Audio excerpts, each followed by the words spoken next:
Well, it's April 1st. Look at this dude. It's an evil world we live in. You know what that means, right? That's right, today's the first day after Mario's public execution. So what's not a better time to talk about Mario's addiction to go-karting? Other than its platforming games, Mario Kart is undoubtedly Mario's most popular franchise. Now, I have a soft spot for Mario Kart for as long as I can remember. Even when I'm playing one of my favorite kart racers, Crash Team Racing Nitro Fueled, and yes, insert Mary Gaylord joke here. Mary Gaylord is gay. Oh! While I still love it and have great memories of it, I start to miss the times playing Mario Kart. As a kid who grew up back in the early 2010s, I remember playing Mario Kart DS all the time, and the times when I didn't play Mario Kart DS, I always try and go find Flash Mario Kart games. So today, I decided to go back through memory lane and revisit these old classics. The only rule in this video is that I won't be talking about any spin-offs like Mario Kart Tour, the arcade Mario Karts, and of course Mario Kart Home Circuit, because I forbid to play a toy that I'm only going to use once. Like, who am I? Ryan's Toy Reviews? So without further ado, join me in this adventure to review every single Mario Kart game.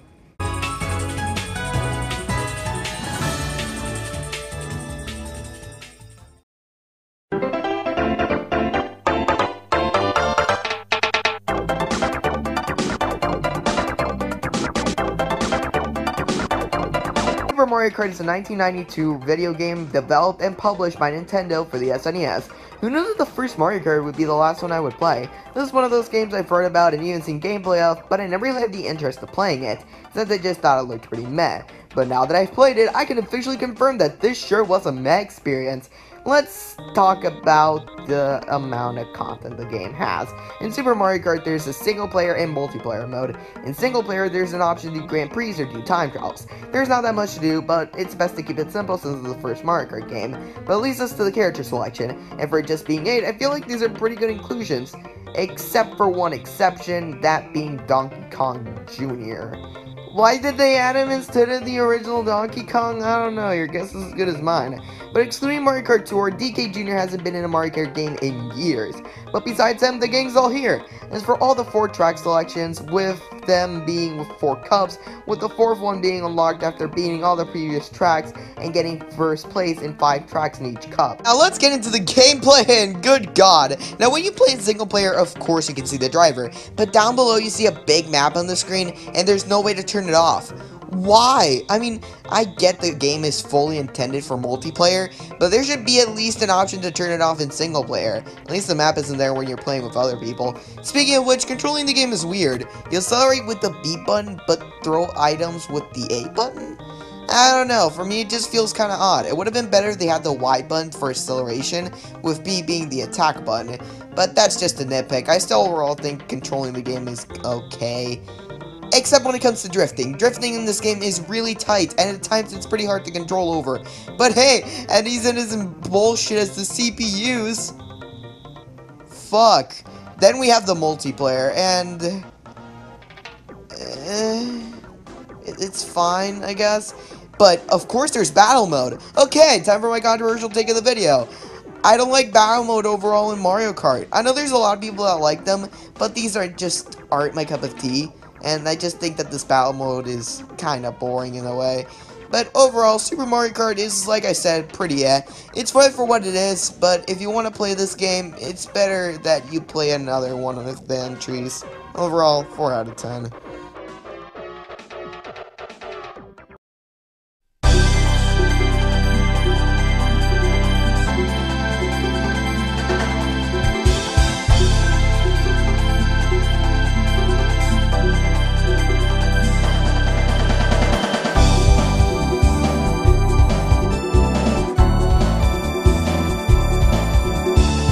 So after the success of Super Mario Kart, it was inevitable for a sequel to come out, especially with the fact that Nintendo's newest console, the Nintendo 64, was being developed, and wouldn't you know it, in 1996, they released Mario Kart 64. Like Super Mario Kart, this was one of those games I just recently played for this review, and after all the plays I've heard over the last few years, does it still hold up? I guess. I never played it before, but like, I don't know. So let's start with the overall content. It's unlocked from the start. Now, I don't really mind everything being unlocked from the start, but I can definitely understand if others don't. Then we have the character selection, and this is the true Mario Kart roster, with newcomers such as Donkey Kong and Wario, with Koopa Troopa and Donkey Kong Jr. getting the boot. There's nothing really noteworthy about the roster other than Kamek was originally supposed to be playable until he was scrapped, which kinda sucks, but hopefully it gets into a future mainline Mario game. Then we have the visuals. It looks pretty alright for the most part, but it's pretty outdated. But what caught me off guard is that this game's character models aren't 3D. Yeah, and then we have the controls. Unlike Super Mario Kart, the controls are pretty okay, which isn't the best controlling Mario Kart. The drifting, for example, just really doesn't feel that good to pull off, and it's also really tight.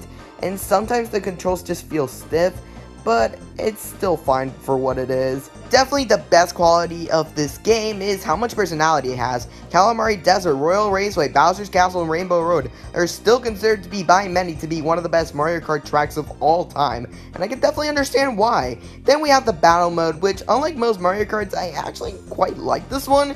I think it's mostly because the battle arenas, which look a lot better and overall feel better. Overall, the best way I could describe Mario Kart 64 is that this is the most vanilla Mario Kart experience you will ever play. And if you're looking for that, I say give this a go. But this is definitely farthest from being the best Mario Kart game. 6 out of 10.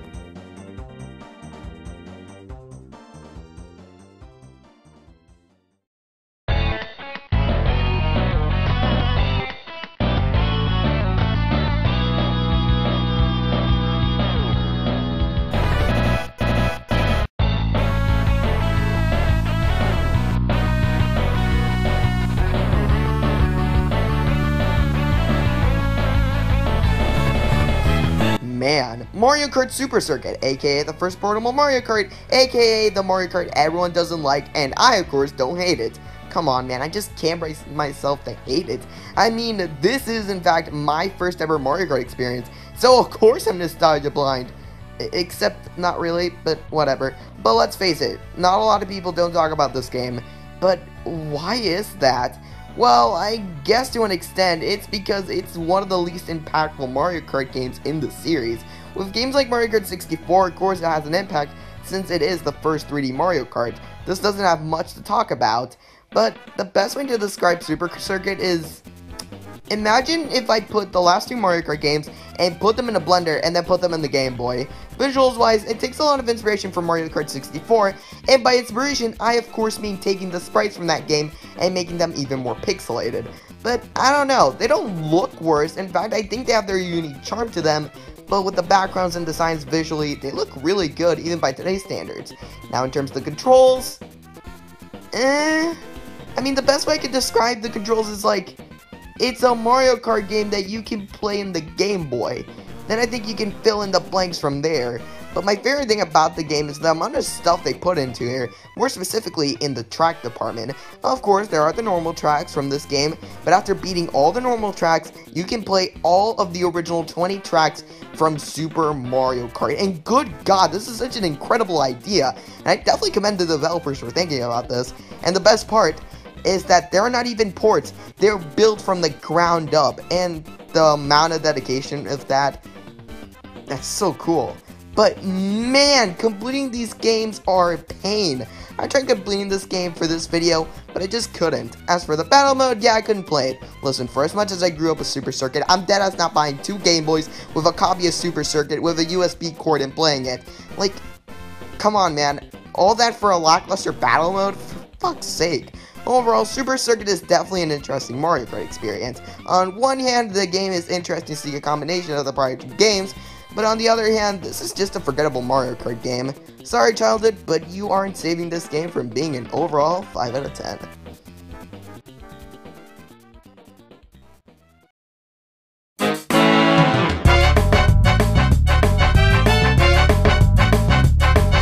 Now, I know I just said that I had a lot of nostalgic memories with Super Circuit, but Mario Kart Double Dash is without a doubt the game that I had the fondest memories of. I remember back when I was younger and going to my local game store and playing Double Dash with one of my family members, and let's just say those were the best memories for 5-year-old Manuel D. But after a year later, the game store closed and I never got the chance to play it again. Until this year, I downloaded the GameCube Wii emulator Dolphin, and now that I've been given the chance to relive my childhood memories again, is it as good as I remembered it? Yes, hell the Fuck yes! The first and most important noteworthy thing about this game is the fact that you can play with 2 characters instead of 1. And man, that is such a cool idea. I mean, having to play with 2 characters in the same card just seems like such a cool idea. And I'm so confused that not many developers have ever tried to do something similar to this. And that's not only the only thing that it adds, but also adds a level of strategy since it has some characters to team up with their own special items. For example, Mario and Luigi have fireballs, Bowser and Bowser Jr. have a giant Bowser shell, Yoshi and Birdo have an egg, and Baby Mario and Luigi have a chain chomp. With characters like King Boo and Petey Piranha, they can pick whichever special item there is that it's random. And the thing about the strategy is that if you pick Mario and Luigi solely them, then you have only fireballs. However, if you pick a character like Birdo and Luigi, you can have both fireballs and eggs, which adds such a unique level to the strategy and really makes you think of what characters you want to choose. Speaking of the characters, I love the roster in this game, with new characters like Waluigi, Baby Mario and Baby Luigi, King Boo, and Petey Piranha. But of course, we can't forget to mention Toadette, since this is their first appearance in a Mario game. Although I am kind of curious to why Toad is an unlockable character in this game though. As for the controls, they feel good? The controls don't feel good enough or unplayable. They actually feel like you're in control, and drifting actually feels not as stiff. But are these the best controls in a Mario Kart? No, not really. Now the best way I could describe Double Dash is chaotic fun. I wouldn't necessarily call it the definitive Mario Kart experience of chaos, since we'll get to that later. But this game is crazy, and the action never stops with this one. And I wish the game gets added to Nintendo Online with multiplayer, because I would absolutely love to play this game with others. In the end, Mario Kart Double Dash is one hell of a good time. So if you have a GameCube or Dolphin installed, please, I suggest you get this game a go. This game is definitely not going to disappoint. And overall, 9 out of 10.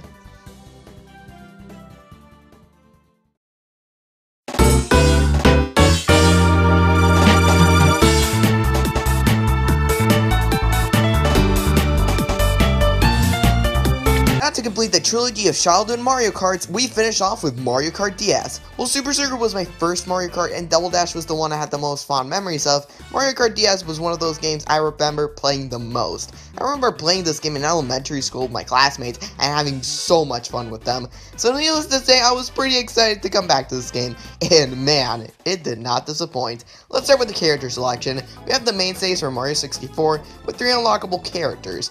4 returning being Daisy and Waluigi, and the 2 ones being Dry Bones and everyone's favorite Mario character, Rob the Robot. What? Like, it's nice that he's here, but like, why him? He has absolutely nothing to do with the Mario franchise.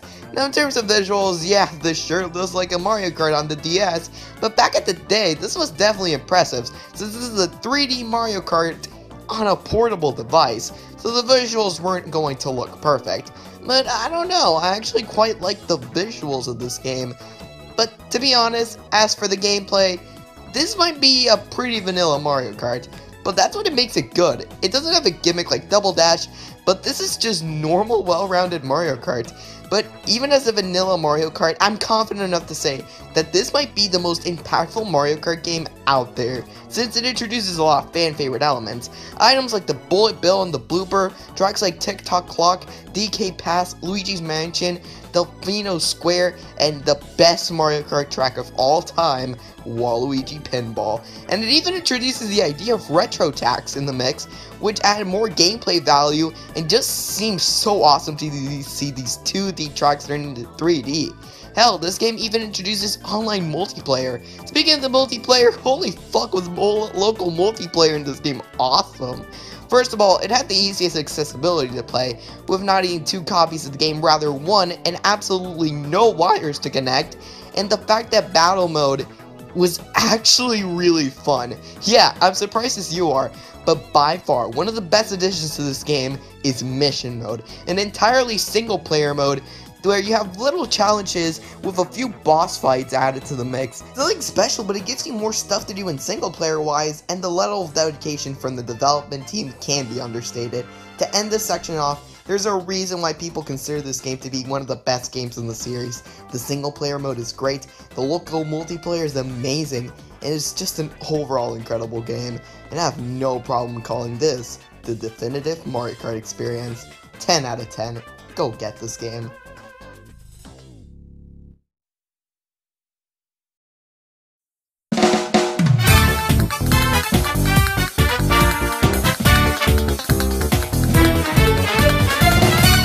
Mario Kart Wii was a game that I never played, and that I never really cared about that much, but I have no idea why. I don't know, this game just didn't look as fun for me at the time, but I've always heard talks of this being one of the best Mario Kart games out there, while also hearing it's one of the worst, so I've never really had a concrete opinion until now, and what do I think of it?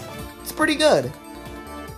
That's about it. Start with the visuals, and I think they look pretty alright. Not the best looking Mario Kart, in fact I think it looks slightly worse than Double Dash, especially with the character models department. Like, what the fuck is this? But I wouldn't consider it awful. For what it is, it looks pretty good, but compared to other games, it definitely didn't reach its fullest potential. Then we have the characters, and this is the largest cast we've seen so far, with 26 with awesome introductions like Rosalina, Drybones, and everyone's favorite Mario Kart character, Funky Kong. He's legit the best character in this game, and I'm actually surprised that they didn't have him in other mainline Mario Kart games. So overall, I think that the characters in this game are varied and fun. As in terms of the controls, I never played it with the original Wii controller, rather with my keyboard on Dolphin installed, and the controls are for the most part pretty good. The drifting feels a bit more loose though, which is weird, but it's still manageable. However, this game has introduced this trick system, which adds a lot of more level to the strategy.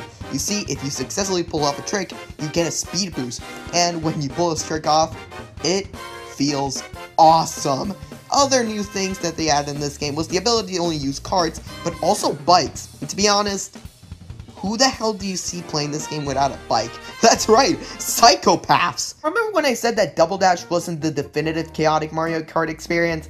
Well, guess who won that title? Mario Kart Wii's item RNG is completely out of control, especially when it comes to items like the blue shell, and that makes it the most fun, yet annoying Mario Kart game of all time, and I love it. It brings a lot of strategy, just makes it so much fun. From what I heard, Mario Kart has a fan online server for the Wii, and I would be so down to play with others. It made such a mess, and I love that. So introduce a lot of the most memorable Mario Kart tracks in history, while also introducing the most forgettable. So my personal favorites include Coconut Mall, Mushroom Gorge, Koopa Cave, Dry Ruins, and Rainbow Road. Then we have Battle Mode, and good god is this boring. I don't know where there's something about this Battle Mode, but it made me lose interest after 2 rounds.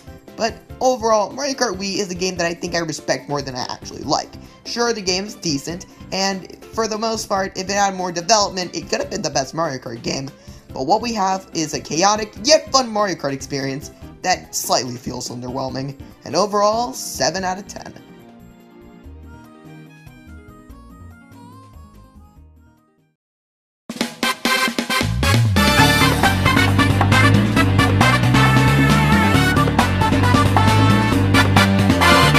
The 3DS. I know a lot of us loved the 3DS back in the day, but it was just one of those consoles that just sort of refused to die. But back at the day, it was the opposite way. The 3DS had a rough start. With being one of those consoles, Nintendo promised good games were coming at that console at some point, and one of those games that were coming out was a new Mario Kart experience, and it became influential to future Mario Kart titles.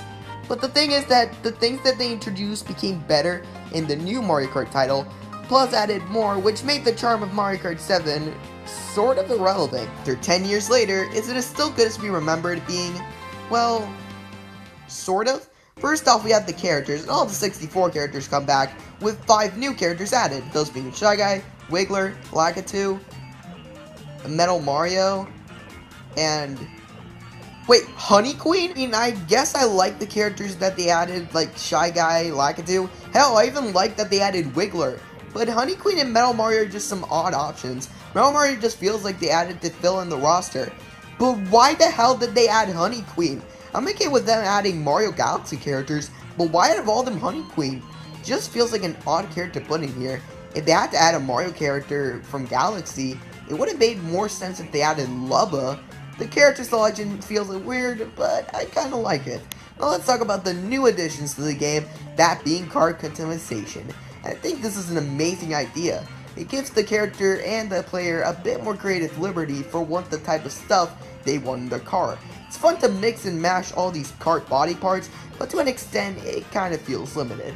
Then let's talk about the most changed aspect of the game, that being the gameplay. In this game they added 2 abilities, that being the blue rainbow makes you ability to glide, and then when you go underwater, well, you drive underwater. And this gives the track a different layout of layers of uniqueness, and that is shown with the tracks. My personal favorites being Piranha Plant Slide, Oreo Shipyard, DK Jungle, Music Park, and you.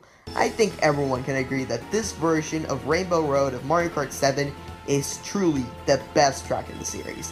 To summarize it in a sentence, it is magical. And then we have Battle Mode, and I think this game showed me the biggest reason to why I don't like Battle Mode in Mario Kart. Everything feels like the goddamn same, and it never introduces anything new other than the other battle modes in other games that's slightly different. And this battle mode, like the others, is so boring. Overall, I feel like the biggest problem with Mario Kart 7 is that it's just a game that feels like that.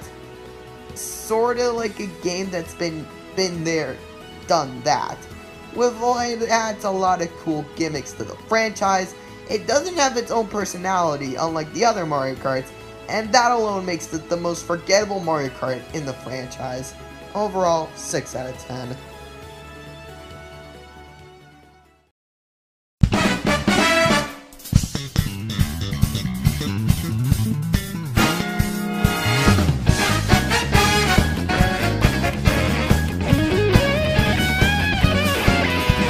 Alright, it's finally time for me to talk about Mario Kart 8 Deluxe. Now I know what you're thinking. How come you're talking about the original Mario Kart 8?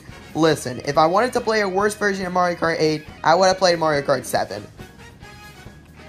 Hey yo, wait a minute. Mario Kart 8 Deluxe, it's the 8.5 and latest mainline Mario Kart game, and I think we're definitely ending this video on a bang. Now this is a video game I've always wanted to play as long as its original Wii U debuted, but now I finally got the chance to play it, and let's just say, it was definitely worth the wait. Now let's start out with the visuals, and do I really have to say it? I have no problem calling this one of the best looking Mario Kart games, but also one of the best looking Nintendo Switch games. It's colorful, pretty, and everything just looks super fun, and it begs for it to turn into a theme park attraction. Then we have the character selections, and some of the characters are awesome to see back, with the new characters being questionable. For new characters, we have Baby Rosalie. What? Where? Why? She's yet another character that I feel like they just added to the roster. And that's just the same feeling I have for Nathaniel Bandy's hate boner. Guys. Pink Gold Peach. Pink Gold Peach. Then we have the Inkling Boy and Girl, which are neat additions, but I have one problem with the roster. Actually, make that 7. The Koopalings were pretty neat additions to the game, but man, they take a lot of space in the roster. In this port, you can see they put color palettes to the Yoshis and Shy Guys. So, like, why didn't they do that with the Koopalings? Was it to show more space? I don't know. Then we have the controls, and man, they feel buttery smooth. To truly explain how good these controls are, I think that this is the game where drifting was perfected. It lets you hold up to 3 consecutive boosts, with a purple spark being the fastest boost. Another thing that they added was the smart steering and auto accelerate. While I think that smart steering is a good way for new players, auto accelerate just seems like the game doing the work for you. But of course, I can't forget to mention the new gimmick they added to this game, that being none other than anti-gravity, which adds so much ideas to the type of crazy and wacky track designs, and this game delivered. My favorites being Twisted Mansion, Sunshine Airport, Mount Wario, Electrodome, Tube Cross Tube, and of course, N64 Mario Road. That's right, N64 Mario Road. Not this game's normal Rainbow Road, because man, this track is hot garbage. Then we have Battle Mode, the thing that this port was heavily advertising. From what I've heard, the original Mario Kart was legit one of the worst ones in the franchise, and man, I am thankful for dodging a bullet there. But is this Battle Mode any good? Yeah, it's fine. Had overall fun for like a couple minutes, but that's it. Overall, this game is such an incredible time, and I can definitely see why people love this game. It is one of the best. A 9 out of 10. And that was every Mario Kart game reviewed, and man, it was sure an interesting experience. It was fun to return to some of these so old childhood classics, but also play some of these old fan favorites. But all in all, Mario Kart is truly a special franchise that will forever be in my heart for many years to come. But hey, if you made it far into this video and want to see something like this, go watch my friend StupidInACan's video on every mainline Mario game reviewed. It's definitely a great watch. Although Mario has been real quiet after that video came out. Wait a minute. Zach's video came out on March 31st. And Mario died on March 31st. Holy shit! Zach killed Mario!